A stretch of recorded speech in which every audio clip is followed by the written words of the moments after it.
La Sociedad Dominica de Medios de Comunicación, Sodomco, presenta A Pensar Más con Rosa María Palacios.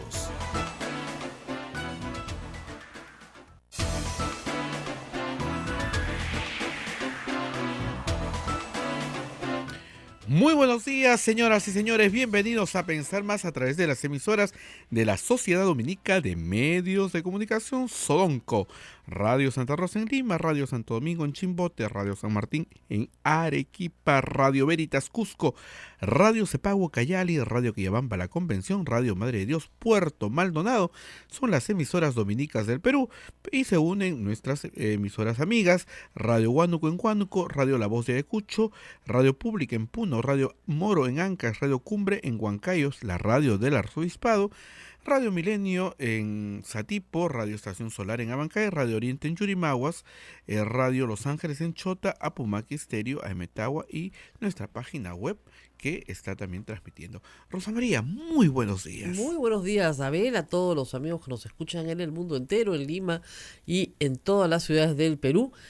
Bueno, empezamos la semana, lunes, llenos de ganas y energía. No, mentira, acá todos están dormidos, bajoneados están, ¿ah? Qué fin de semana. Para habértela pasado descansando, uno termina más cansado que haber trabajado. Pero, bueno, hay noticias importantes. El día de hoy, anoche, Cuarto Poder difundió una nueva serie de audios que esta vez involucran al magistrado supremo Aldo Figueroa. ¿Por qué esta información es tan importante? ¿Por qué ha causado tanto revuelo? Porque el vocal supremo Aldo Figueroa integra la sala que tiene que ver la casación de Keiko Fujimori. A ver, ¿qué cosa es la casación de Keiko Fujimori? Keiko Fujimori ha recibido una orden de prisión preventiva de 36 meses. Ella ya lleva 7 en prisión. Ella apeló esa decisión. En la apelación, la Corte Superior le dijo, no, usted no tiene la razón, la tiene el juez. Por lo tanto, usted se queda presa. Esa apelación, ella ha logrado, y digo ha logrado porque no todos lo logran, que entre a la Corte Suprema en forma de casación. ¿Qué quiere decir? Que la Corte Suprema se va a pronunciar sobre la forma y va a tener que establecer si es que continúa en prisión preventiva o no. Y digo, no todos lo logran porque en el caso de Ollanta Humala y Nadine Heredia, la casación no procedió. La Corte Suprema dijo, no lo queremos ni ver el caso. No lo vamos a ver, punto, váyase. Así fue, ¿ah? Y estuvo acá, me acuerdo en esa época el presidente del Poder Judicial, el señor Duberlí Rodríguez, no tenía ni cara para darme una explicación. Digo, ¿pero por qué no lo querían ver? Bueno, lo hubieran visto, y en ese momento era importante, ya no tanto creo, para poder establecer algunos parámetros para las prisiones preventivas. Parámetros que después ha establecido el Tribunal Constitucional, pero hubiera sido importante, ¿no? Y no quisieron verlo, ni siquiera verlo. Keiko Fujimori sí ha logrado que lo vean. Pero acá vienen los problemas y los antecedentes que hay que tener en cuenta. Recuerden ustedes que cuando se destapan todos estos audios del Callao y anexos, hay uno en el cual el señor Camayo habla con Inostroza y le dice y le habla de la señora K. ¿Qué pasaba entre Inostroza y Keiko Fujimori? Bueno, ahí había otra casación en la sala de Inostroza. ¿Qué pasaba? Keiko Fujimori había introducido un recurso para que no se le continuara investigando por control de plazo. Es decir, señor, ha pasado mucho tiempo, a mí no me pueden investigar por el resto de mi vida. Tenía toda la razón. A los 3 años debería cesar la investigación y estaba por cumplirse ese plazo. Entonces Keiko Fujimori tenía interés en que la sala que iba a ver ese caso resolviera a su favor, como es lógico. Y el que presidía esa sala era Inostroza. ¿Ok? Ahora, ¿por qué Inostroza presidía esa sala? Y esa es otra historia bien interesante y todavía no del todo revelada. Inostroza lo habían hecho vocal supremo apenas hacía un año. Y sin embargo le dieron la presidencia de una sala contra, digamos, ¿cómo les puedo explicar? Las buenas prácticas de la Corte Suprema. Recién llegado y era presidente de sala. ¿Quién lo hace presidente de sala? Duberlí Rodríguez, con el que sale muchas veces a almorzar, los hemos visto, etcétera. Dorley Rodríguez, por esa razón, apenas se conoció este material, renunció al día siguiente y se ahorró muchos problemas, eso hay que decirlo.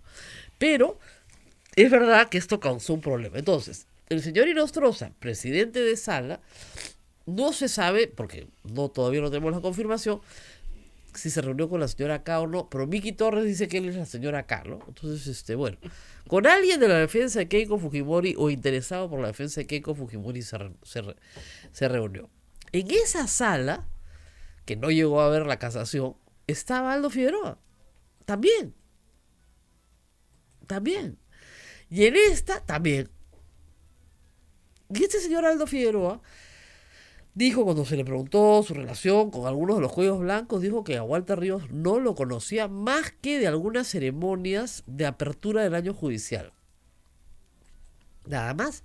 Y que había recomendado a una persona porque le había parecido un buen currículum y la había presentado. Pero nada más, no había en eso mayor relevancia ni mayor asunto. Muy bien. Bueno, ¿qué es lo que se ha conocido anoche? Anoche se ha conocido que, digamos, para tener poca intimidad, digamos que bastante tenían, ¿no? Porque lo llama especialmente a decirle, oye, ¿te acuerdas de mi recomendada? Porque se verificó que efectivamente el nombramiento se hizo, ¿no? Sí, hermano, ¿qué ha pasado? Bueno, es que ha trascendido, mi esposa se ha enterado. No, hermanito, no puede ser. Pues todos son hermanos, ¿no? Sí, acá estoy con tu hermano, te habla tu hermano, soy tu hermano, es una cosa espantosa. Entonces, le dice, bueno, tengo un problema con mi mujer, tenemos que conversar. Y se citan a una reunión para hablar de un tema absolutamente familiar, personal, que nada tenía que ver con el trabajo ni con la apertura del año judicial. Entonces, para no ser amigos, vaya que tenían intimidad, ¿no? Lo cual es bastante extraño. Entonces, esto perjudica el juicio del señor Aldo Figueroa.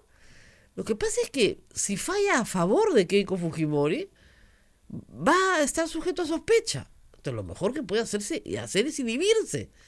Le pidieron que se inhiba y él no se ha inhibido. Lo recusaron la fiscalía y el señor no quiso recusarse.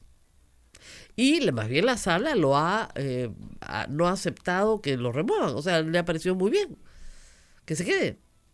Después de este audio ya no sé qué van a decir hoy día. El asunto es que la casación está por verse esta semana. Ya tiene que salir. Ya tiene mucho tiempo. Entonces, ya esto tiene que tramitarse, digamos, ¿no? No puede seguir dilatándose. ¿Qué va a hacer el señor Figueroa después de lo de ayer? Además, un asunto familiar del cual no teníamos por qué estar todos en todo el Perú enterado. Ahora todo el Perú está enterado de su enredo familiar. Que vaya cómo se utilizan los puestos en el sector público, sobre todo en el Poder Judicial, para favorecer a señoras, señoritas, ¿no? A través de estos nombramientos de favor, uno se queda con la boca abierta después de escuchar estas conversaciones. Porque en el caso del señor Figueroa no es el primero, ¿eh? Walter Ríos tiene varias llamadas así, digamos, bien subidas de tono y no para todo, aptas para todo público, en el cual también ofrece ascensos como presidente de la Corte Superior del Callao, lo cual también es bastante escandaloso, pero digamos, anécdotas aparte, lo que indica es que los enredos del señor Aldo Figueroa se los arreglaba, se los enjuagaba en la Corte Superior del Callao el señor Walter Ríos, como que no eran amigos. Más fácil es salir y decir la verdad el primer día. El señor Ríos, mi pata el alma. Sí. Me ha cubierto miles. Y claro, como decían ayer en el reportaje, una vez que le hacían el favor a Figueroa, luego ya Ríos lo tenía en sus manos para pedirle otros favores él. Claro. ¿No? Y le hablaba del empresario tal, del expediente tal. O sea, es favor con favor se paga. Esto es todo es de ida y vuelta. Ese es el problema. Entonces hay que tener mucho cuidado con esto. Yo no digo que el señor Aldo Figueroa tenga que ser destituido mañana, pero sí hay que tener mucho cuidado. Ahora, el otro problema de esta casación es el fiscal. Así es. Ese es un enredo. Porque, ¿qué sucede? Usted tiene, por ejemplo, al fiscal provincial, que es el señor José Domingo Pérez. A su superior, fiscal superior, que es el señor Rafael Vela. Pero el Supremo para este caso es Víctor Raúl Rodríguez Montesa. Los mismos fiscales, el señor Vela ha recusado a su superior. para que se hagan una idea, que es raro, pero ha sucedido. Y han votado los fiscales supremos. ¿Quiénes han votado? Chávarri, Tomás Aladino Gálvez y el mismo Rodríguez Montesa, 3, para que se quede Víctor Raúl, contra Zoraida Ábalos de nuevo y Sánchez. O sea, siguen controlando la Junta de Fiscales Supremos. ¿Y qué pasa con el señor Víctor Raúl Rodríguez Montesa? Bueno, ha dado varias pruebas de no ser pues un fiscal imparcial, igual que el señor Chávarri. Es del mismo grupo. Votan todos juntos. Tomás Gálvez, Víctor Raúl Rodríguez, Pedro Gonzalo Chávarri, todos siempre votan juntos. Siempre votan juntos. En todo igual.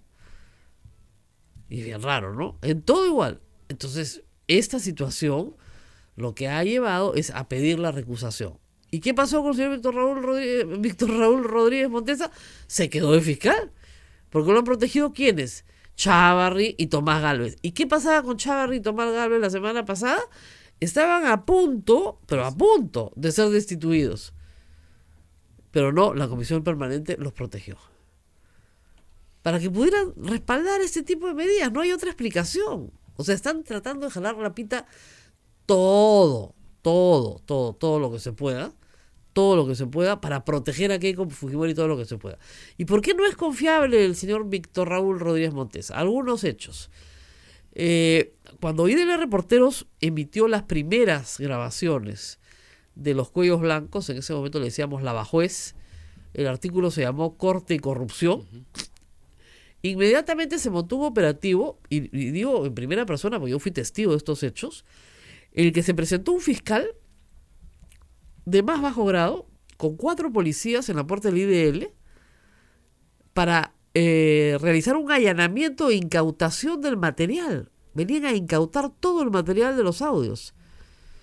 Y bueno, felizmente en el IDL de abogados, inmediatamente estuvo Gratzer Tuesta, recuerdo, Alberto Rivera, nos hicieron pasar una salita. En ese momento he llegado yo, porque me han avisado. Yo vivo muy cerca, así que llegué corriendo y alerté por Twitter a toda la prensa, y detrás mío llegó, todos los colegas de prensa estaban ahí.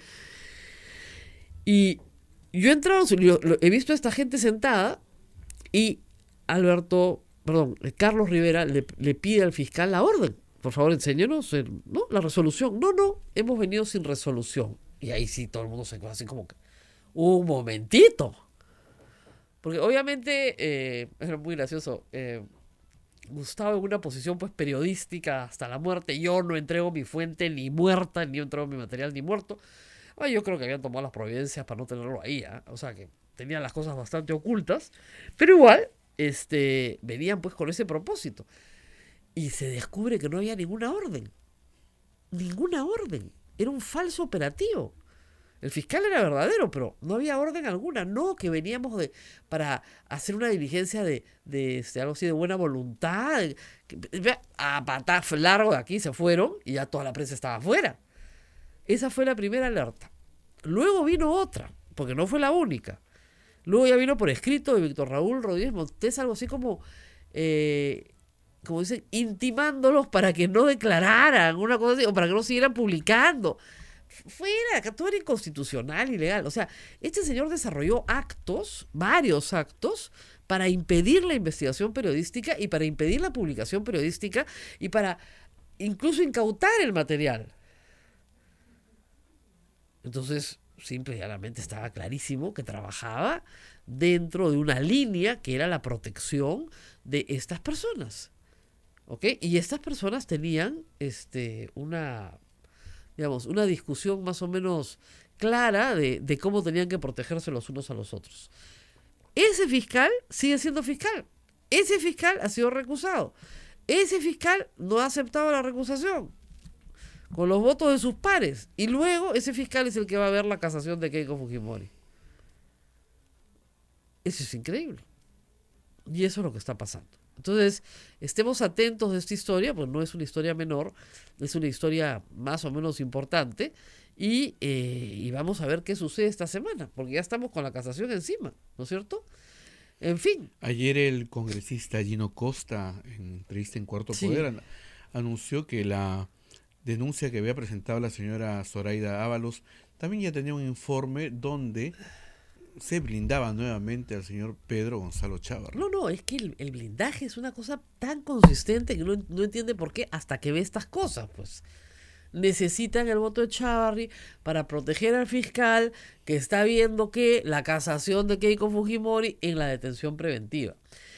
Ahora, esto lo pueden manejar para asuntos como las detenciones preventivas, pero cuando venga el juicio de fondo ya no van a tener a estos fiscales, eso me queda clarísimo.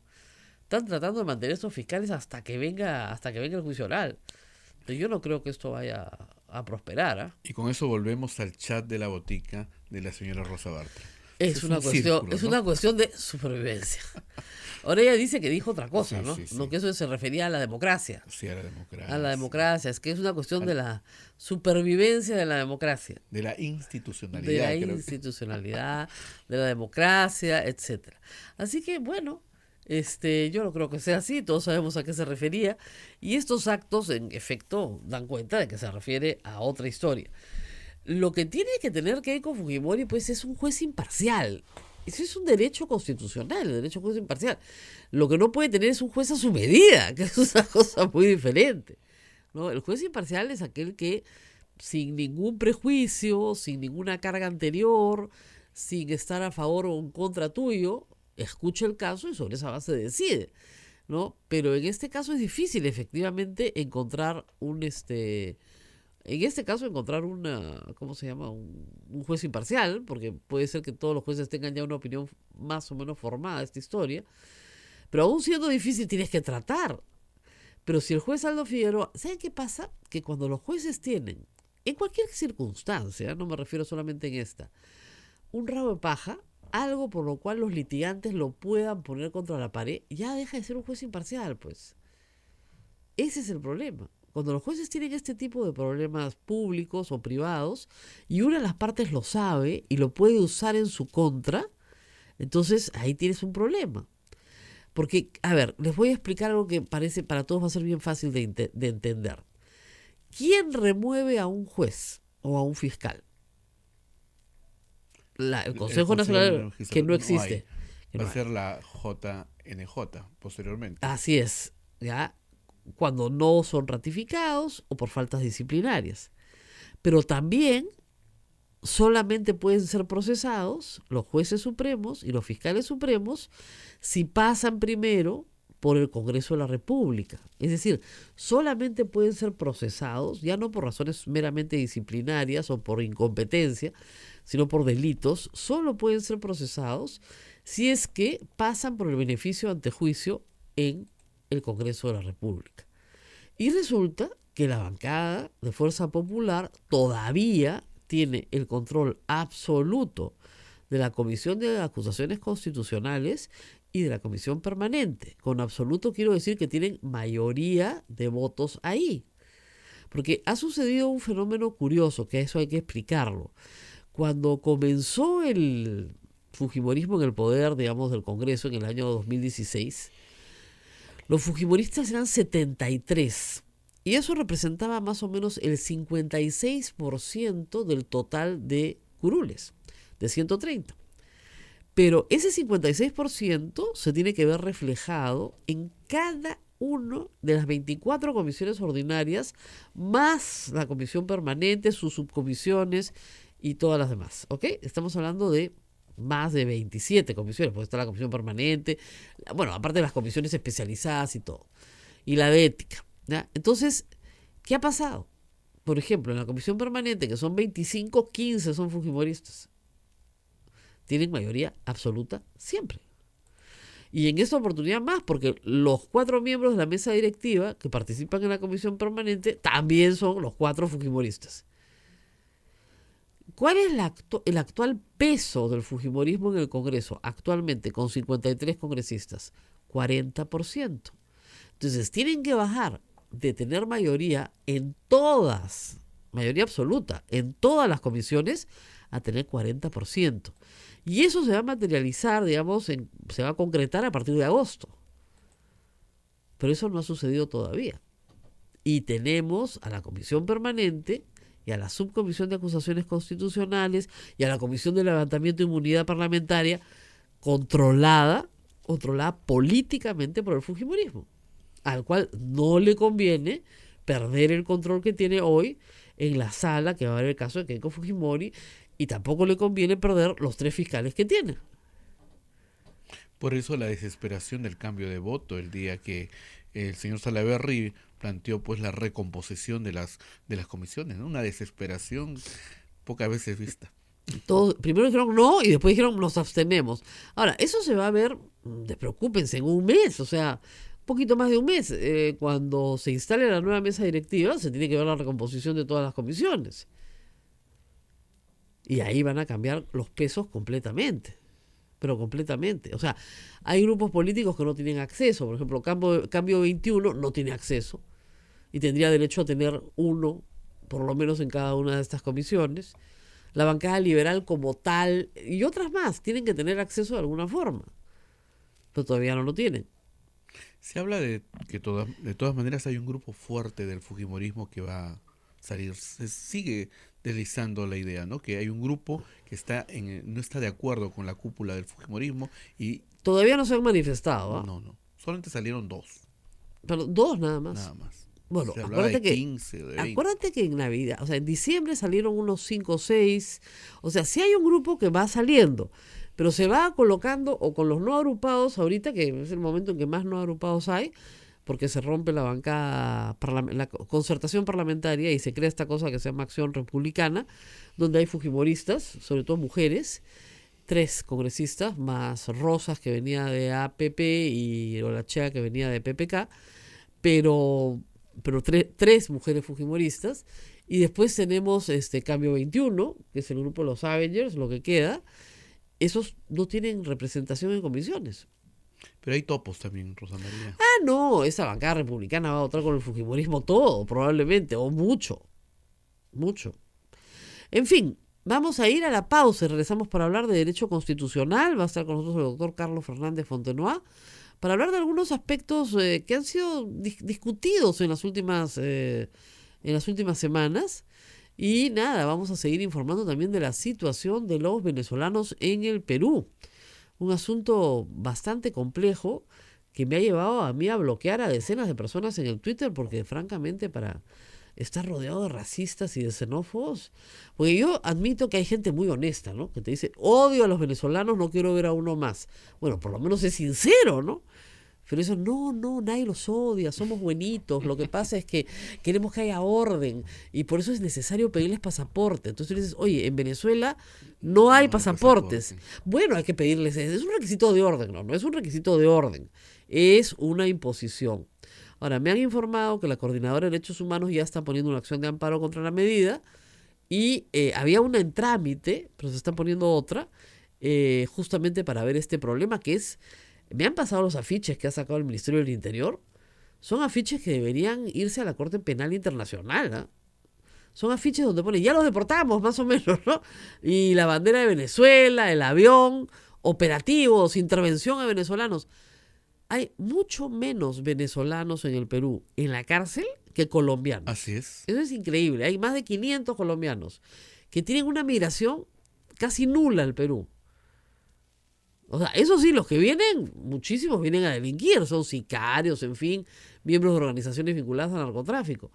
Pero los venezolanos no. Hay unos 300 que sí, efectivamente, hacen problemas, que se le aplique su sanción, lo que corresponda.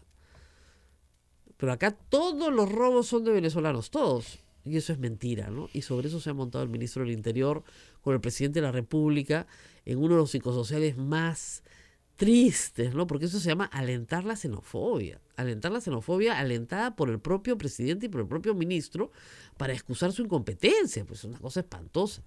En fin, vamos a la pausa y regresamos.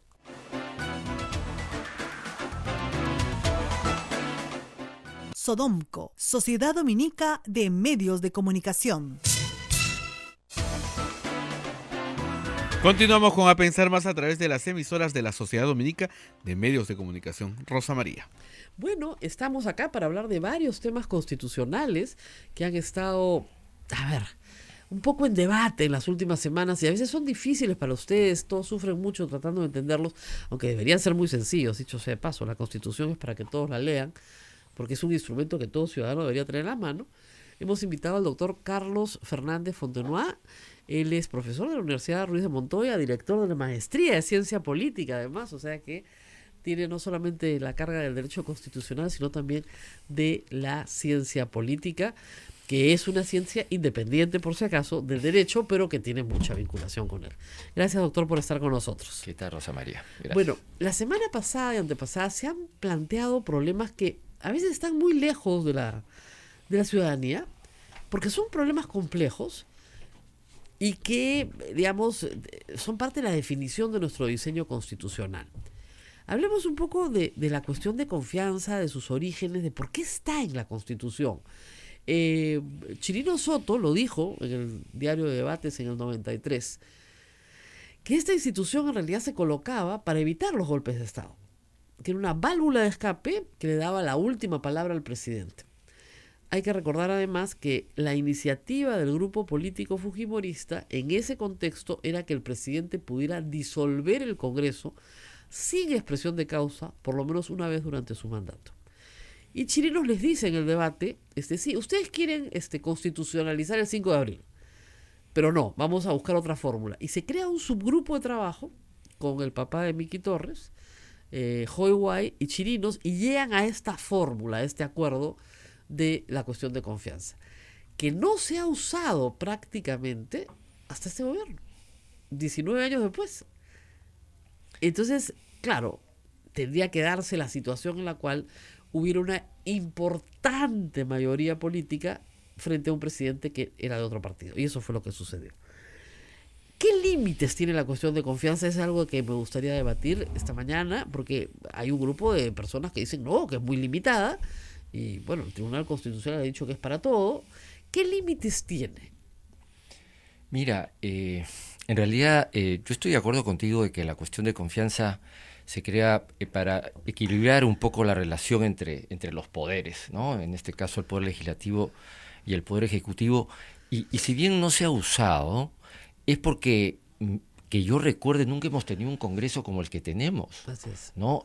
Yo nunca he visto en mi vida un Congreso cuya mayoría de Fuerza Popular y aprista, sus dos jefes, uno acabe presa y el otro suicidado.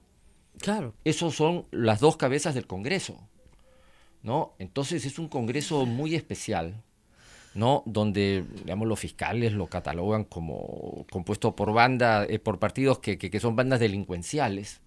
Entonces, claro, frente a una situación así, ha tenido Vizcarra, yo creo que se ha visto obligado a tener que usar el voto de confianza que nunca se había usado porque no le quedaba otra alternativa. Y desde esa perspectiva yo creo que es un instrumento importante y que debería ser usado, yo creo, hasta sus últimas consecuencias, ¿no? Yo creo que hasta ahora no ha habido ningún presidente que haya cerrado el Congreso. Y podría ser una forma ejemplar hacia el futuro, decirle, miren, congresistas, los peruanos les pagamos su sueldo, pero no para que vengan aquí a discutir, a pelearse, a bloquear, a no dejar gobernar y a robar. Y si ustedes hacen eso, se van a su casa, porque no vamos a seguir pagándoles un sueldo para que ustedes obstruyan el cambio y el desarrollo del país. Entonces, desde esa perspectiva, yo creo que es importante tener en cuenta la posibilidad real de cerrar el Congreso. Ahora, todos preferimos, por supuesto, que no se cierre. Que no se cierre y que conversen como gente decente, a favor del cambio, de mejorar las cosas, pero tenemos una gran duda sobre eso, ¿no? Hay una duda por la composición, digamos, de este Congreso. Ahora, le podrían decir, pero, mire, doctor, la composición del Congreso la decidió el pueblo. Así es, O sea, pero también hay que tener en cuenta lo siguiente. Keiko Fujimori y Fuerza Popular tienen mayoría en el Congreso habiendo obtenido solamente el 36% de los votos. Eso es verdad. ¿No? Es decir, el 64%, más de la mitad, votó en contra de Fuerza Popular. Sí. Sin embargo, ellos tienen mayoría en el Congreso. Entonces, en su mejor momento, Fuerza Popular, con el 36%, no representó la mayoría del Perú. Y ahora que ha disminuido, su capacidad de representación es mucho menor. Aún más, de los 73 congresistas que sacó Fuerza Popular en el Congreso, 11 eran solo del partido, 11. 11 militantes. 11 militantes, que siguen siendo el núcleo duro. Así es. Pero los 62 restantes, la gran mayoría no lo son y ahora lo son menos. Así Entonces, es. un partido compuesto por 11 no es un partido fuerte ni organizado. Y si esos 11 están siendo investigados por corrupción, varios de ellos, Claro. digamos, su posición también es débil. Es débil. Entonces, Pero todavía tienen la fuerza de los números, ¿ah? tienen la fuerza de los números y el control político De las comisiones. de las comisiones. Claro, porque ¿no? eso lo comentábamos al público. O sea, hoy en día Fuerza Popular tiene 53 congresistas, lo que representa un 40% de peso en cada comisión. Sin embargo, mantienen el 52, 53%, 56% en todas las comisiones. Porque no se ha cambiado la composición de las comisiones. Por lo tanto, a la hora de votar temas claves, sigue manifestándose una voluntad que efectivamente ya no corresponde ni siquiera al peso que Fuerza Popular tiene. Y ese es un problema. No, claro, Ese es es un un problema problema porque gravísimo. ahora, si se hubieran cambiado las comisiones, estaríamos en otro contexto. En otro contexto. ¿no? Estaríamos ya viabilizando las reformas. Entonces, ellos mismos han trabado eso y ellos mismos puede ser que estén generándose su propia destrucción. Bueno, en política pasa eso, ¿no? Es decir, cuando el ataque al adversario es, digamos, muy duro, terminas hundiéndote con el adversario. Y tenemos varios ejemplos en la historia del Perú. Miren a Alan García. Alan García atacó a tanto a Nadine Heredia y a Iván Tumala, pero sobre todo a la esposa, que cuando fueron las elecciones del 2016 pasaron la valla de milagro. Así es. Y lo que le pasó fue eso, que atacó tanto que se volvió un personaje desagradable al público, por otras razones, pero también por esa. Igual, o sea, ¿qué le espera? Esa es una gran pregunta política y todos tenemos gran curiosidad. ¿Cuál va a ser el destino de estos partidos en el 2021? Sobre todo el APRA y Fuerza Popular. O sea, ¿qué porcentaje de votación podrán sacar? Eso es muy interesante de ver después de este periodo, ¿no? Por ahí que todavía tienen arraigo, por ahí que no. En las encuestas no aparecen muy arraigados, pero puede ser que, digamos, resuciten. La política es así. Entonces hay todavía mucho por discutir. Ahora, esta famosa historia, aparecieron varios abogados, algunos con conflicto de interés, hay que decirlo, señalando que en realidad pedir que se respete la esencia de los proyectos era inconstitucional. Y así lo han repetido varios congresistas de Fuerza Popular, que el Ejecutivo no podía poner ni plazos ni materia, porque eso sería sustituir el rol del Congreso. ¿Cómo responde esa inquietud? Mira, hay que partir de hechos políticos muy claros que a veces nos olvidamos. Este gobierno, Fuerza Popular y otros partidos prometieron la reforma política y electoral en la campaña. Sí, Tan ¿verdad? es así que cuando Fuerza Popular llega al Congreso, ¿no? Se enseñorea en el Congreso, nombra una comisión encabezada por Patricia Donaire Así es. para justamente hacer una propuesta de ley de reforma político-electoral. Y ella, yo creo, con muy buenas intenciones, reúne a todas las bancadas, a todos los partidos, trabajan meses, gastan un montón de plata en asesores Así es. y sacan un proyecto de ley que me parece que era bastante aceptable, que habían recogido toda la legislación dispersa, la habían sistematizado, articulado y habían propuesto algunas reformas de consenso, ¿no? De todas las fuerzas políticas. Esa propuesta de ley se la presentan a la Comisión de Constitución, creo que estaba Miki Torres, y la mandan a la basura. Así es. Dicen que es un insumo más. Así es. Entonces, si este gobierno, si Fuerza Popular hace su ley y su misma ley la rechaza, su reforma política la rechaza, la que han hecho ellos, imagínate tú la que hace el Ejecutivo. Aún más, si el Ejecutivo ha propuesto una reforma política, es porque el Parlamento, cuando tuvo su oportunidad, no la hizo. Así es. Entonces, como el Congreso no la ha hecho, no ha querido hacerla, digamos, porque tenía un proyecto de ley, pero no quiso hacerla, teniendo la mayoría, teniendo su propio proyecto, entonces obligan al Poder Ejecutivo a tener que hacerla. Y ahora que el Poder Ejecutivo la quiere hacer, ellos ponen una serie de trabas y van a tratar de obstaculizar, porque está probado que no quieren hacerla. Ahora, en ese momento, ¿qué puede hacer el presidente? Ya votaron la confianza que sí. Obviamente no quieren ser disueltos, ¿no? Pero al votar que sí, eso tiene una consecuencia. La consecuencia es, bueno, acepto los proyectos de ley del Ejecutivo. Pero la señora Rosa Bartra, que ha votado no, pero que preside la Comisión de Constitución, dice, no, nosotros vamos a tener un proyecto diferente. Mira, ¿Qué se puede hacer ahí desde el Ejecutivo? o sea, cuando Del Solar ha pedido el voto de confianza, ha pedido el voto de confianza sobre unos puntos concretos, unos proyectos de ley concretos, y remarcando en cada caso cuál es la esencia de cada uno de estos proyectos. O sea, en el voto de confianza ha pedido un voto de confianza con las esencias incluidas, Así es. porque así lo ha pedido Así es. frente a todo el Perú. Y Bueno, el Congreso ha aprobado estas propuestas con las esencias exigidas o pedidas o solicitadas por Del Solar. Entonces el Congreso ya aprobó las esencias. ahora, a los que dicen, pero no estamos sujetos a mandato imperativo. No están sujetos a mandato imperativo porque ellos tienen la posibilidad de decir no No. aprobamos, Claro, no queremos no. y se acabó. Claro. O sea, son libres de aprobar o no aprobar, no es imperativo. Claro. Si fuera imperativo es que sí o sí. Claro, Pero no, aquí es sí o no. pero es bajo chantaje. Porque me cierras. Bueno, no es un Extorsionado. chantaje, eso no es un chantaje, es una ley, digamos, una norma constitucional. Y una norma constitucional no es chantaje, Claro. es equilibrio de Ahora, poderes. lo que ¿no? podrían decir a futuro es que efectivamente esto necesita un mayor desarrollo en la propia Constitución, porque no queda muy claro este punto.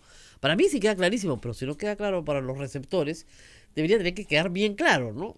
Las iniciativas del Ejecutivo se aprueban tal como el Ejecutivo las manda. Así es. Y el Congreso está en la libertad de aprobarlas o no aprobarlas. Claro, pero el Congreso sostiene hoy que no. Es más, acuérdese usted. Es que no puede sostener que sí. Claro.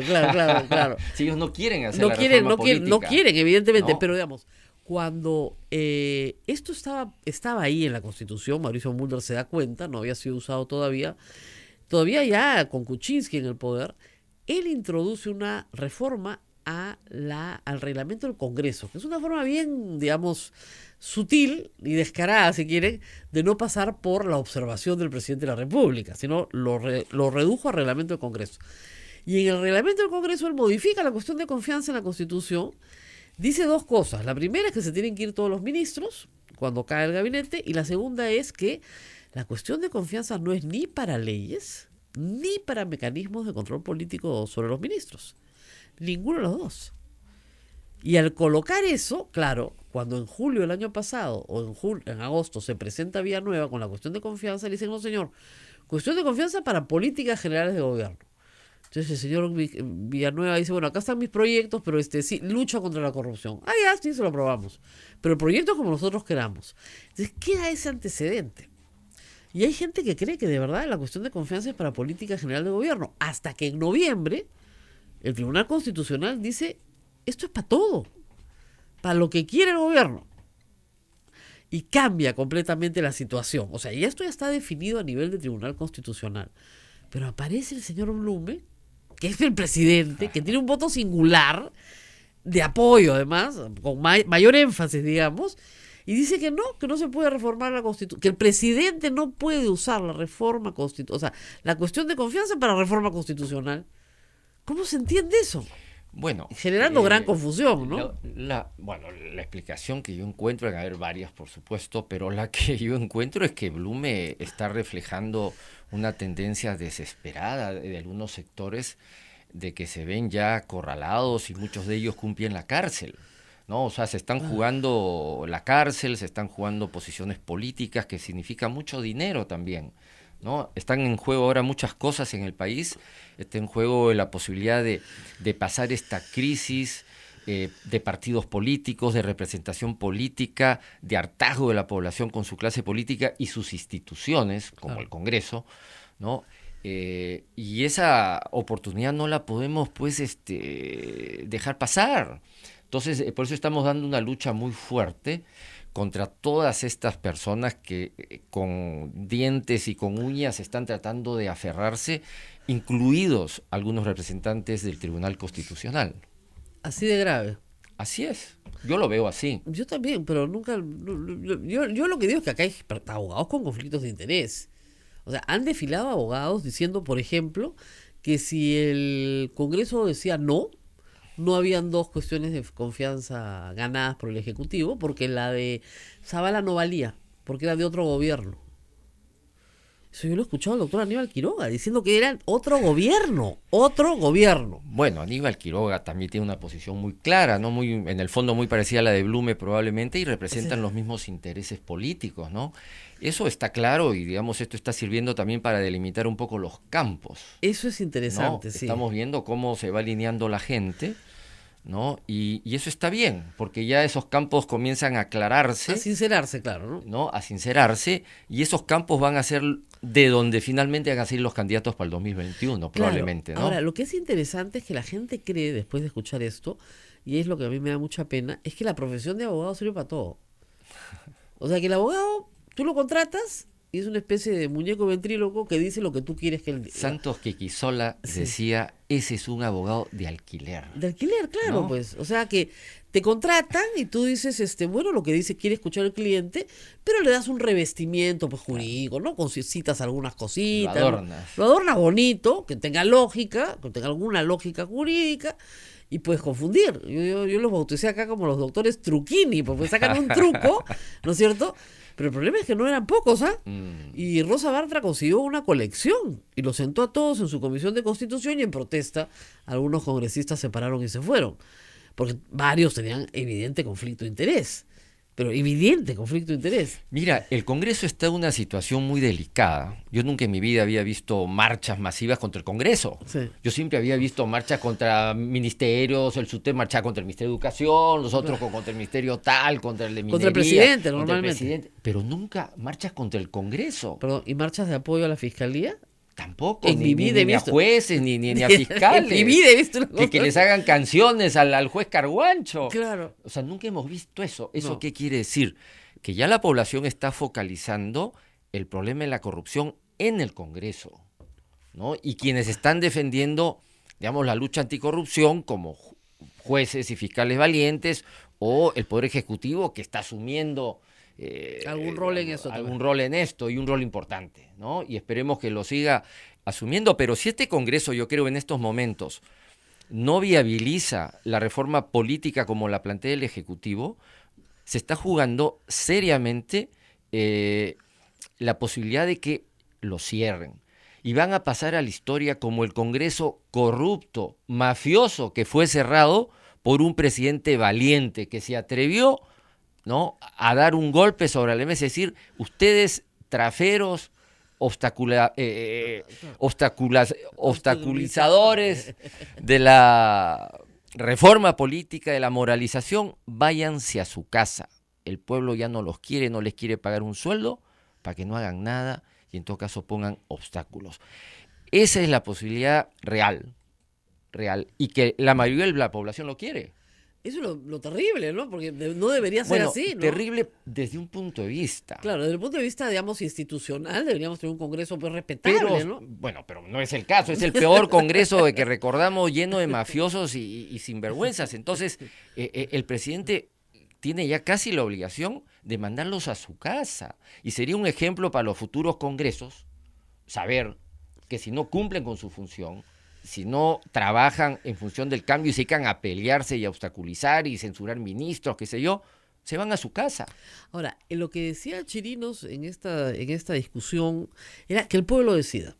Porque al final, cuando tú disuelves el Congreso, le entregas al pueblo nuevamente la posibilidad de crear otro Congreso. Y ese otro Congreso podría volver a tener mayoría fujimorista si el pueblo así lo decide. Así es. Entonces, o no, ¿no? Pero que el pueblo decida al final, esa era la no decide ni el Ejecutivo ni el Legislativo, decide el pueblo. ¿Qué mayoría le dan al que está en el gobierno? Y hay un problema para Vizcarra bien complicado. Vizcarra no tiene partido, no tiene inscripción, no tiene nada, no tiene un Dios te salve. Entonces, un nuevo Congreso a él, políticamente, no necesariamente le va a aportar una mayoría. Y menos aún con la regla de la no reelección. Es decir, los partidos se van a guardar sus cuadros, y muchos cuadros van a decir, yo en esta no postulo, porque es un congreso de 18 meses, ¿no? Yo me guardo para el 2021. Incluso algunos partidos que puedan temer perder su inscripción, tal vez ni siquiera postulen. Ahora, eso crearía un congreso que no sabemos cómo va a ser. Realmente sería un albur. Y el albur en política muchos los pone muy nerviosos, ¿no? Ahora, la pregunta es, ¿podría ser peor que este? Hay gente que dice que eso es imposible. Mira, tú sabes que la historia del Perú, de América Latina, está llena de líderes políticos, de caudillos sin partidos. Sí, claro. ¿No? El último ejemplo ha sido probablemente Fujimori. ¿Ah, sí? Fujimori no tenía ningún partido y Pero gobernó 10 años. En alianza con las Fuerzas Armadas. Bueno, buscas tus aliados. Claro, Cada poderes uno busca fácticos. sus aliados. Así es. Vizcarra tiene sus aliados también. Bueno, los gobiernos regionales le han respondido, ¿no? La Con el po- poco poder que tienen, pero le han respondido. La población. ¿Y la población? La reserva moral de la población. Sí. Movimientos sociales. También. Medios de comunicación. Y cuando hablo de reserva moral del país, estoy hablando de la reserva moral que existe en el Poder Judicial, en la Fiscalía, en los periodistas, en los académicos, en los abogados, en todos lados. Y esa reserva moral aflora. En ciertos momentos se une y golpea. Y ha golpeado. Sí, claro. Y ha golpeado de una manera contundente. En la calle también, ¿no? Ahora, yo estoy de acuerdo con la teoría de que si bien en el Perú no hay partidos políticos, hay muchos políticos sueltos que hacen sí. política, Sí, sí, sí. ¿no? Mucha gente de estos partidos, digamos, que se sintieron desilusionados con sus partidos, que son gente de buen nivel, preparadas, hacen política no solo en Lima, sino en provincias. Y esos políticos son los que están creando esta situación y ese respaldo que Vizcarra está encontrando, quizás en políticos no partidarizados. Entonces es un movimiento, digamos, interesante, ¿no? Pocas veces visto, como tú dices, un presidente que no tiene partido, pero recibe un apoyo de la población mayoritario, porque ganar un referéndum con 90%, Sí, no es cualquier cosa. ningún presidente con partido lo ha logrado, y este que no tiene partido lo logra. Sí. Entonces, claro, es un caso sui generis, interesante, pero demuestra que, digamos, está construyendo una red de apoyo y que te apoyen todos los presidentes regionales o gobernadores regionales no es poca cosa. O sea, si tienes la calle, tienes los presidentes, tienes parte del Poder Judicial, ¿no? de la Fiscalía. Ahora, el presidente se enfrió, ¿ah? Venía embalado y de repente en diciembre, y de repente llegó el verano y se enfrió. Llegaron los helados y se enfrió. Enero, febrero, marzo. Si se hubieran cambiado la conformación de las comisiones, si hubiera sacado ahí nomás la reforma política, si apenas se le entregaba la comisión, no se la han empollado como un mes. O sea, digamos, si hubiera mostrado más. Oye, Salvador Solar toma eso, digamos, como una muestra de que ellos no han querido imponer, ¿no? No nos hemos apurado, no lo trajimos cuando pedimos el voto de investidura, lo hemos traído después. Claro, pero en realidad la sensación que tenía la población es que no tenían ningún interés en la reforma política. Como que ya habían ganado. Yo ya gané, Sí. ¿no? Ya gané el partido. Entonces, ¿para qué me voy a...? No, ya gané el partido. Y ese problema lo hemos tenido que arrastrar en estos tiempos, porque esa demora no solamente le ha hecho perder 20 puntos de popularidad a Vizcarra, que eso sería lo de menos, ha hecho que no tengamos reforma, pues, que eso es lo más complicado. Así Y es. que esté al borde de no tenerse, porque si no se aprueba este mes, o sea, en el mes de junio, tal vez un poco de julio, ya no hay ninguna posibilidad de que se aplique para para las elecciones del 2021.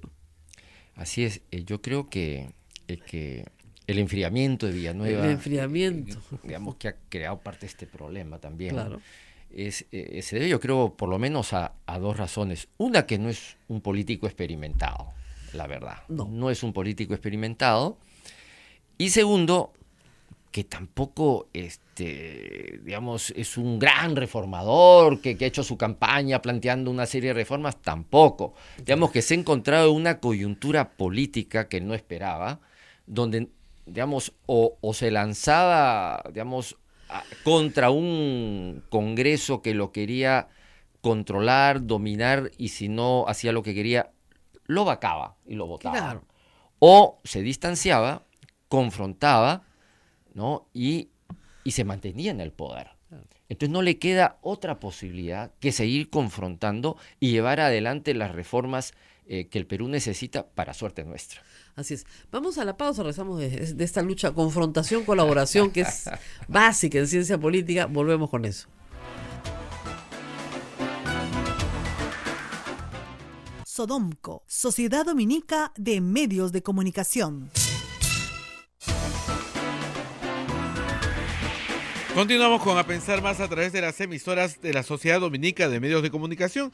Lima nos está escuchando a través de Radio Santa Rosa, Chimbote, Radio Santo Domingo, Arequipa nos está escuchando por Radio San Martín, Cusco, Radio Veritas, Ucayali, Radio Cepagua, La Convención, Radio Quillabamba, Puerto Maldonado, Radio Madre de Dios, emisoras dominicas del Perú, Radio Huánuco, transmite en Huánuco, Radio La Voz de Ayacucho, está transmitiendo también en Ayacucho, Radio Pública en Puno, Radio Moro en Ancash, Radio Cumbre en Huancayo, la Radio del Arzobispado de Huancayo, Radio Milenio en Satipo, Radio Estación Solar en Abancay, Radio Oriente Yurimaguas, Radio Los Ángeles en Chota, Cajamarca, Apumac Stereo, AM Tagua a través de los podcasts y nuestra página web www.radiosantarosa.com.p. Rosa María. Bueno, acá estamos nuevamente con el doctor Carlos Fernández. En la pausa estábamos diciendo que era el difícil arte de la negociación en política, ¿no? Que claro, para que poder negociar, tenemos que negociar más o menos entre pares. Es decir, yo sé que más o menos tú vas a confiar en lo que me estás, yo puedo confiar en lo que me estás ofreciendo. Es decir, tienes palabra y tú puedes confiar en que más o menos yo voy a cumplir lo que te estoy diciendo. El problema es que en esta lucha política que arrancó en julio del 2016, las partes no confían ninguna de las dos una en la otra. O sea, ni el fujimorismo confía en el gobierno y ni el gobierno termina de confiar en el fujimorismo. Y así es imposible una negociación. Imposible. Así es. Y aún más, yo diría que ni siquiera dentro de Fuerza Popular Se confían entre ellos, claro. se confía entre ellos, ni siquiera entre los hermanos Keiko y Kenji. No se confía. ¿Qué Sí, pasó sí. con la negociación con El indulto de su padre, con el sí. indulto de su padre? O sea, Keiko le mandó un espía, pues el Mamani a Kenji, Claro. ¿no? Y se engañaron entre ellos, entre los hermanos, entre el mismo partido. Imagínate cómo no van a engañar a sus enemigos, Claro. si entre ellos, entre hermanos, se engañan. Y no hablemos del APRA. Claro. O sea, el APRA, digamos, yo hice un seguimiento una época por un trabajo que estaba haciendo, los congresos del APRA para nombrar candidatos al Congreso. En los mismos congresos del APRA, entre los mismos apristas se hacían fraude. Entre ellos mismos se hacían trampas, se engañaban y tenían que anular las elecciones. Entonces, si entre ellos, entre compañeros, se hacen trampa, se engañan, ¿cómo no se lo van a hacer a sus enemigos? Claro, con mayor razón. Entonces estamos frente a ese par de organizaciones negociando. Entonces es muy difícil negociar con personas que la Fiscalía de la Nación les llama grupos organizados delincuenciales o algo así, ¿no? Organización criminal. Se llama. Organizaciones criminales. Entonces sentarte a negociar con partidos políticos catalogados por la Fiscalía con ese nombre es muy difícil. Es muy difícil y claro, y confiar menos. Entonces, el futuro desde esa perspectiva es poco halagüeño. Lo único que nos puede, digamos, hacer salir alguna esperanza es que los congresistas estén asustados, como está cambiando la coyuntura tanto. Muchos de ellos, si ahora no muestran una actitud favorable al cambio y a las reformas, una vez que cambia el tema de la inmunidad, le cierran el Congreso, pueden acabar presos. Bueno, es lo que ha dicho Salaverry. Yo me voy a mi casa. Ustedes se van a Castro. Y es la verdad. Yo creo que si varios congresistas fujimoristas no se alinean como se están alineando felizmente porque han aprobado el voto de confianza, pero si no continúan con una actitud frente a la población a favor de las reformas y lucha contra la corrupción, pueden acabar presos, están jugando la cárcel ahora. Bueno, el señor Becerril fue muy honesto, ¿no? Y lo dijo, Así ¿usted es. cree que si no hubiera inmunidad parlamentaria, ¿dónde estaría? Sin duda alguna, dijo, estaría preso. Y esa Sin posibilidad se abre cada vez con mayor claridad hacia el futuro, porque todas estas reformas van a apuntar hacia eso. Entonces yo creo que hay un buen sector de congresistas fujimoristas que se están jugando la cárcel. Ahora. Ojalá que lo entiendan así, porque la verdad es que la gran mayoría, hay que decirlo, no tienen formación jurídica, a pesar de que tienen que hacer leyes, ¿no? No estoy diciendo que sean abogados, formación jurídica, nada más. Y es complicado poner en manos de personas que no tienen formación jurídica la hechura pues, de las leyes más importantes del país. Entonces, los que sí tienen formación jurídica dentro de ese grupo son los que llevan la voz cantante. Y esas voces no necesariamente están del lado pues, de la democracia, de la constitución, de los valores democráticos, no necesariamente. O están involucrados en investigaciones O también. están involucrados en investigaciones complejas, Así es. ¿no es cierto? Entonces, eso es complicado. Y volvemos al punto inicial. El señor Kuczynski tiene en este momento arresto domiciliario. Alan García se suicidó. Keiko Fujimori está presa. Esas fueron las fuerzas que ganaron las últimas elecciones. Entonces, estamos efectivamente gobernados por una persona que llega por sucesión presidencial, que le tocaba, pero que al mismo tiempo tampoco tiene ningún respaldo político propio. Es una situación muy inestable. Sí, ahora- en otras circunstancias, si hubiéramos estado en los 60s, ya había un golpe militar. Así es. En Ahora, los 60, 70s, golpe militar de hay todas que- maneras. si lo vemos en perspectiva histórica, ¿no? Lo que se puede apreciar es que a partir, digamos, del primer gobierno de Alan García, yo tengo por aquí un cuadrito. Desde el que te lo voy a 85. dejar. Para los chicos que no saben cuándo fue el primer gobierno de Alan García, Sí, 85. en 1985, con el primer gobierno de Alan García, se inicia un ciclo de corrupción Claro. que todavía no termina, ¿no? Y ese ciclo de corrupción se refleja en una serie de encuestas. Yo tengo una encuesta acá que te la voy a dejar, Ajá. donde sostiene, ¿no?, que tanto el gobierno de Belaúnde Terry, que era un gobierno, segundo gobierno conservador, digamos civil, como el gobierno de Velasco militar y progresista o izquierdista, como quiera llamársele, Ajá. tenían un 98% de percepción que no eran corruptos. Claro. Solo un 2% pensaba que eran corruptos. Claro.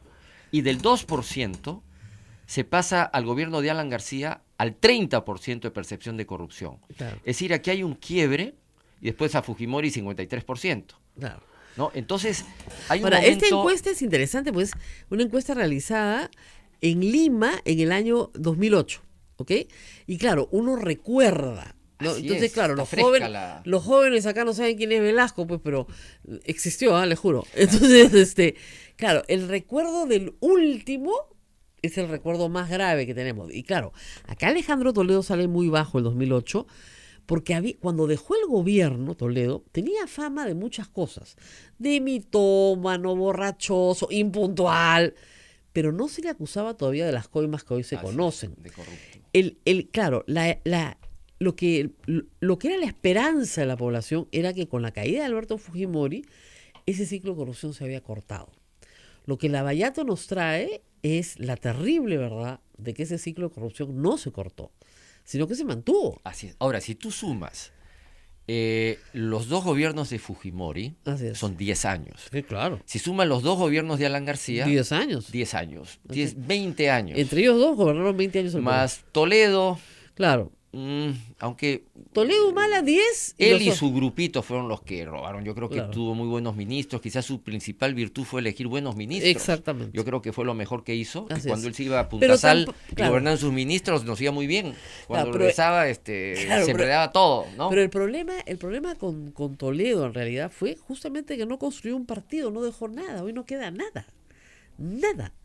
No queda una institucionalidad detrás de él. Era un caudillo Es que sin partido partido. es control. Claro. Y Ollanta tampoco quiso formar un partido, Claro. su familia, para Claro. que nadie lo controle. Claro. ¿no? Ahora, volviendo al tema de la verdad. visión histórica, entonces tenemos un ciclo de corrupción que se inicia en el primer gobierno de Alan García en 1985, que trata de ser revertido por Paniagua. Así es. la primera oleada, digamos, anticorrupción, pero que Toledo la trunca, ya sabemos por qué. ¿No? Y empieza a bajar.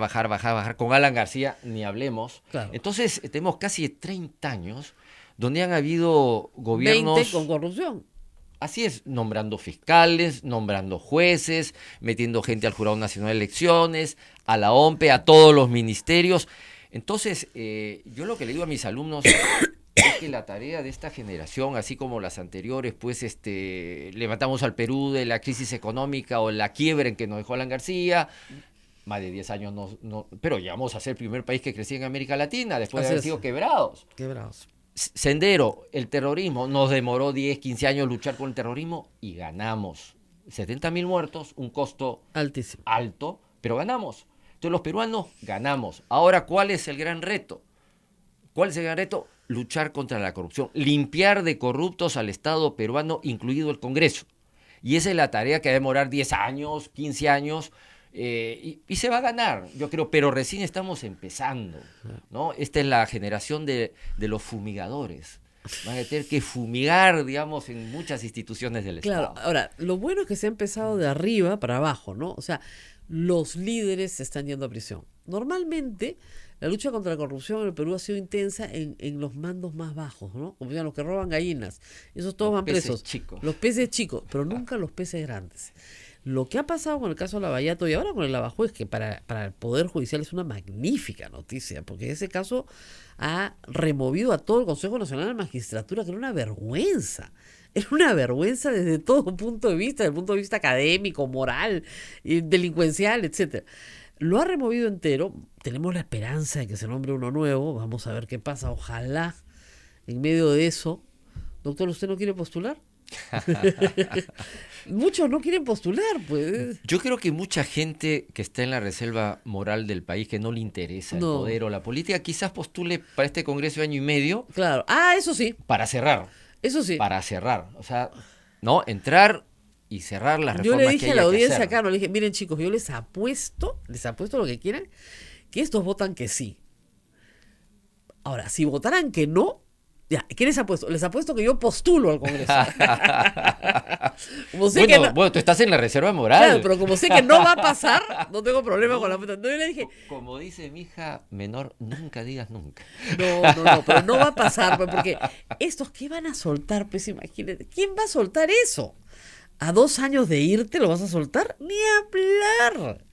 Ni hablar. Bueno, si es así como tú dices, y yo sospecho también que va a Claro. ser así. No estoy convencido, ¿ah? Porque Claro. tú sabes que cualquier Todo cosa, puede, así puede es. pasar. Pero es lo más probable, digamos, ¿no? Claro. Pero si es así, entonces el gobierno tiene que imponer realmente sus esencias y la naturaleza, sus leyes y defender tal cual y que no les cambien las cosas, sino que cierre el Congreso y va a ser una lección para el futuro. Además la población va a estar feliz, va a festejar. Ah, no, sí, Va a haber festejar. festejos en el Perú. Claro.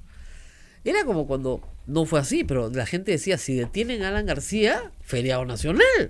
Nos dicen que ya incluso en Spotify habían Ajá. seleccionado 50 canciones que solamente se podían activar el día que Alan entre preso. Claro, nunca estuvo preso. Una fiesta, o sea, ya había una fiesta organizada. Organizada. Pero por una razón, no es por los apristas piensan que es por odio, no, es porque fue una persona que siempre, y lo hizo hasta el final de sus días, siempre se libró de la acción de la justicia. Vivió huyendo de la justicia. Exactamente. Entonces, ya, Fugando. y la gente decía, ya no, pues no puede ser, ¿no? O sea, ha intentado todas, ya no le queda. Y él, efectivamente, para huir de la acción de la justicia, su último acto de vida fue eso, fue una huida. Además, un escape. lo increíble es que la población tanto no le creía nada a Alan García que ni siquiera le cree que se haya suicidado. Sí, no fue terrible. Hay un 70% creo de la población que Ya no tanto, cree. ya no tanto. Las Bueno, primeras horas sí fue, no. Las primeras horas era uno bien extendido, tenía que pero matarme. la gente no le cree a ese nivel, ¿no? Entonces, ya ha sido presidente 2 veces. Claro, y no le cree que se ha muerto, o sea, que se ha suicidado. Ya que no te crean que te has suicidado es terrible, ¿no? Ya felizmente ya se calmó el chisme, pero Sí. fue terrible. Las primeras horas y los primeros días, no, esto es un truco. Es un truco. Dicen, no es ningún truco. Es un truco. Tiene que ser un truco. Este hombre está lleno de trucos. Pero en fin, en eso estamos. Y nada, bueno, nos tenemos que ir despidiendo. Tenemos hay alguna pregunta, pregunta. A ver, hay vamos a ver. Sí. ¿Por qué el Congreso tiene que debatir los proyectos de ley si lo que está pidiendo es justamente confianza para que el Ejecutivo los promulgue? Si el Congreso los debate y modifica, entonces no le está dando confianza.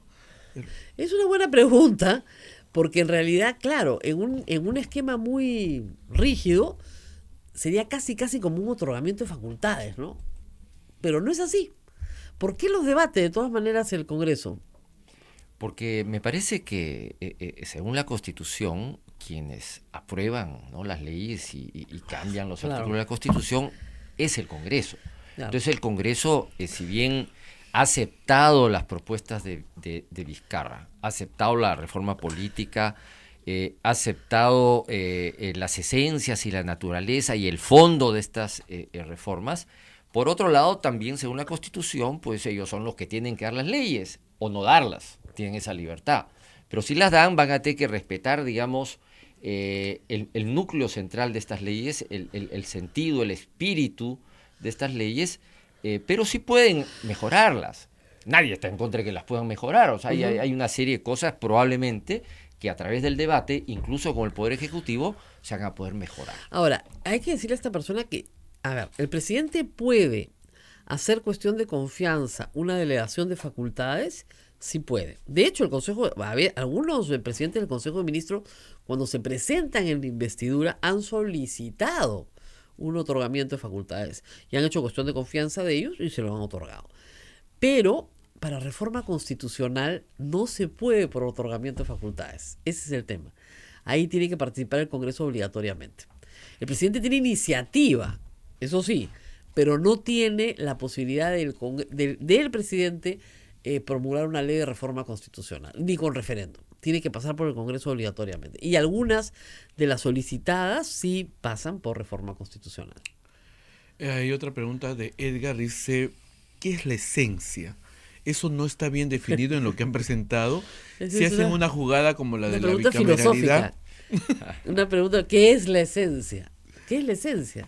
Mira, la esencia es el sentido de una propuesta, lo que esa propuesta persigue, ¿no? Esa es la esencia. Y esa esencia, el objetivo de cada proyecto que ha presentado el Ejecutivo, ha sido, además, claramente expuesto por el primer ministro. O sea, no es una entelequia, o sea, no es algo abstracto, no.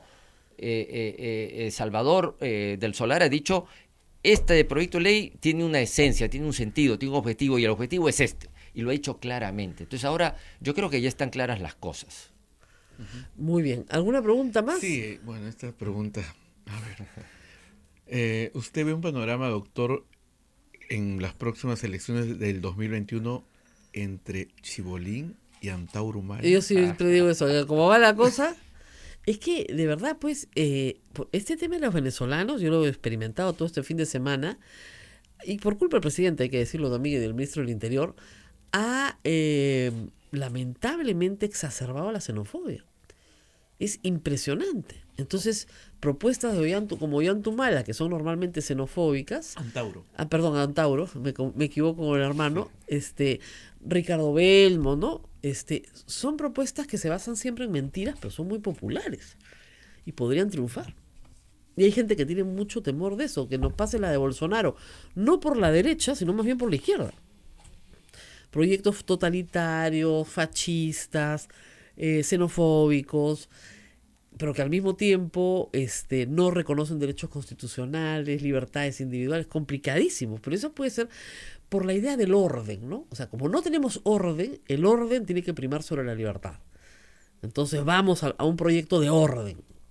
Y ese es el problema. Sí, bueno, en el Perú hemos vivido varias coyunturas así. Yo creo que mucho de esto está en función también de nuestro futuro económico, ¿no? Generalmente cuando la economía más o menos está estable o crece, ¿no? El nivel de tensión política, polarización es menor, ¿no? Y si, digamos, este Congreso finalmente entra en razón, ¿no? Y intenta reflejar la voluntad del pueblo que quiere cambios, quiere renovación de la política, yo creo que podemos entrar en una etapa de mayor tranquilidad, de mayor gobernabilidad, y donde van a empezar, digamos, a actuar futuros líderes políticos. Y hay algunos líderes más o menos jóvenes, más o menos muchachones, como pues Julio Guzmán, el mismo del Solar, la misma Verónica Mendoza, por ahí saldrán otros líderes más, el mismo Antauro ya empezó su campaña. Entonces ya tenemos en el escenario, digamos, nuevas caras, nuevas figuras, que yo creo que van a seguir saliendo. Pero eso depende mucho de que este Congreso no profundice la crisis, ¿no? Y eso pueda afectar un poco la gobernabilidad del país y se polarice la cosa. Porque o cambiamos nuestro régimen político a través de la vía pacífica, a través del orden, a través de la Constitución, o se va a tener que cambiar a través de otras vías, ¿no? Como la que propone Antauro Humala. Bueno, muy bien, nos tenemos que ir despidiendo. Ustedes no tienen una idea de la cantidad de comentarios xenofóbicos que tengo en mi timeline, que he borrado todos, por supuesto. No se molesten después que los bloqueo, pero yo con xenofóbicos sí no puedo, digamos, no paro con esa gente, ¿no? Y además xenofobia bien preocupante, como les digo, porque estas son son los votantes de Antauro Humala del futuro, ¿no? Los que culpan al extranjero de sus problemas locales, ¿no? La inseguridad es culpa del extranjero. La suciedad es culpa del extranjero. Pero son los chivos expiatorios, Exacto, ¿no? siempre Sí. pasa, la xenofobia es así. Miren, yo les voy a poner un ejemplo nada más. ¿Se acuerdan cuando Belmont nos dijo que miles, cientos de miles de venezolanos iban a votar en las elecciones? ¿Se acuerdan? Y muchos lo repetían y lo repetían y lo repetían hasta que RENIEC sacó un aviso diciendo: inscritos para votar extranjeros. Creo que habían más ucranianos que venezolanos. Había venezolanos uno o 15, una cosa así ridícula, pues, ¿no? Y no eran ni millones, ni miles, ni cientos de miles. Entonces, cuando uno enfrenta la xenofobia con cifras, la xenofobia, digamos, que es consciente de su xenofobia, a veces aprende, pero la otra no aprende. Tú en este momento le explicas a la gente que hay muchísimos más colombianos detenidos que venezolanos, y la respuesta es porque todavía no los atrapan. Y más peruanos también. No, peruanos miles, hay 90.000 peruanos. No, que hay más peruanos presos en Chile, muchísimos más peruanos presos en Chile que venezolanos presos en el Perú. Que hay 3 millones de peruanos viviendo fuera del Perú, que tienen la misma situación que los venezolanos. No hay forma. Entonces, porque creo que en la corteza del cerebro, la parte más primitiva, digamos, hay una especie de sentimiento tribal de que el que viene de afuera, el ajeno, me va a quitar algo. Cuando tú le explicas a la gente que la migración hace crecer el PBI, no te creen. La migración hace crecer el PBI.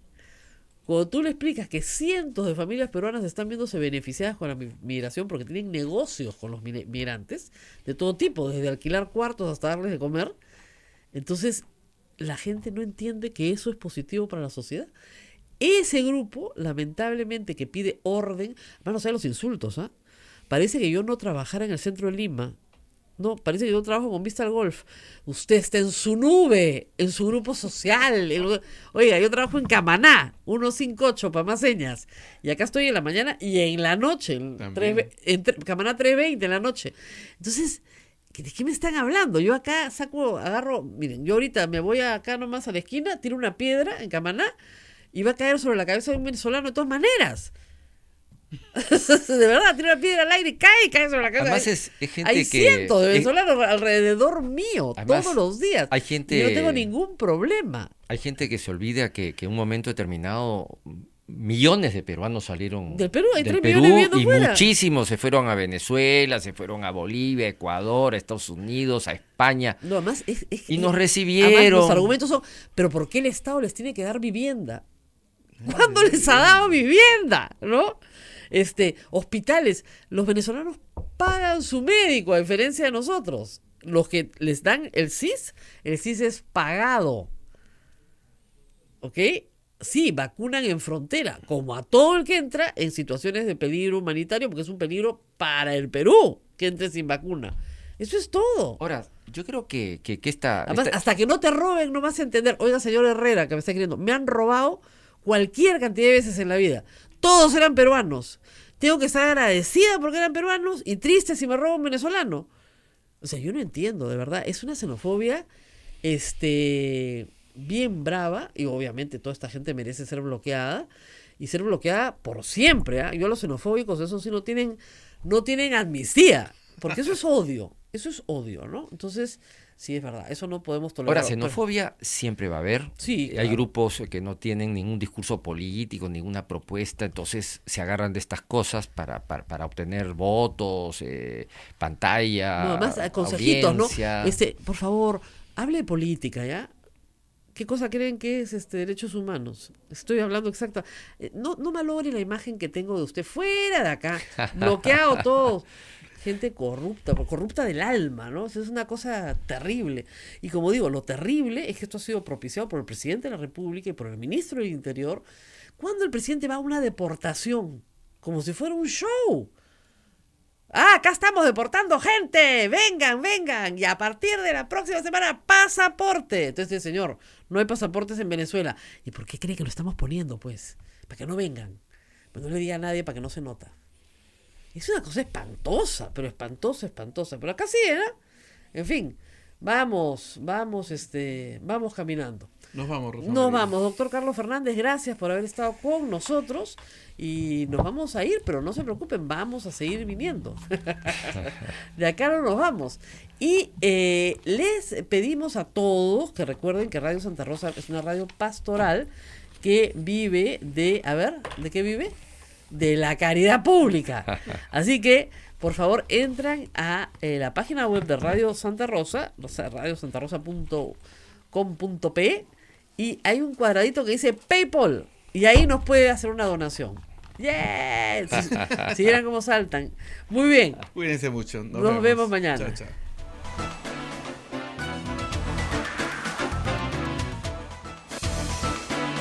Hasta aquí, A Pensar Más con Rosa María Palacios. Este programa fue producido por la Sociedad Dominica de Medios de Comunicación, Sodomco.